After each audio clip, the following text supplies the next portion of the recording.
Maraming nagtatanong sa akin at bakit daw, ano daw sikreto ko? Sila ay mas bata sila sa akin at mas matanda sila tingnan.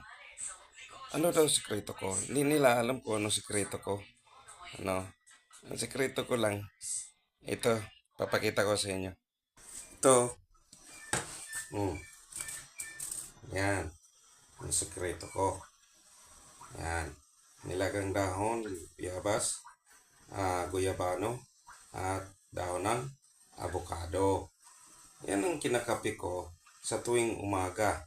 Yan, kumukulo na. Di ba? Ang kinakape ko tuwing umaga, wala pang kain. At yan, kinakape ko yan. Ito ang mga kinakape ko. Iniinom ko sa tuwing umaga.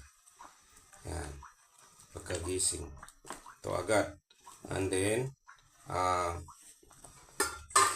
ano pa, sa hapon. Ganun ang sikreto ko. Hindi yung mga kinakape natin. Hindi ganun. Eh?